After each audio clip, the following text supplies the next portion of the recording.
Ilang oras bago ang kanyang libing, pribado at sagrado ang isinagawang pagsasara ng kabaong ni Pope Francis sa St. Peter's Basilica. Ang huling sulyap sa kanyang labi sa pagtutok ni Jonathan Andal.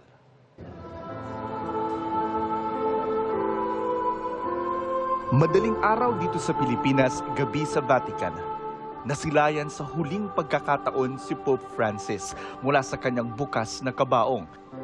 Di Sua Santità Papa Francesco, Pellegrino di Speranza. Sa harap ng Altar of the Confession, kung saan dati siyang nagmimisa kaharap ang mga deboto, idinaos ang pagsasara ng kanyang kabaong.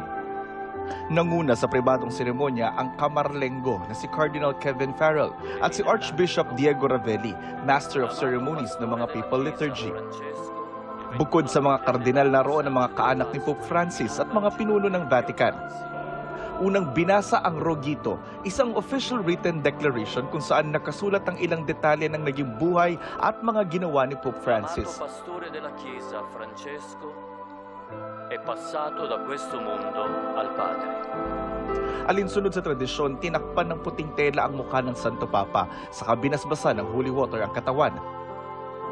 May mga tila pabaon din kay Pope Francis na inilagay sa loob ng kabaong, isang bag na may mga barya at medalya mula sa 12 taong pamumuno ni Pope Francis at selyadong metal cylinder na sisidlan ng Rogito. Matapos yan, sinelyohan na ang kabaong. Ang unang patong na gawa sa metal, may tatak na krus, coat of arms o eskudo ng Santo Papa at plaque na tila lapida ng kanyang buhay at kamatayan at pagiging Santo Papa.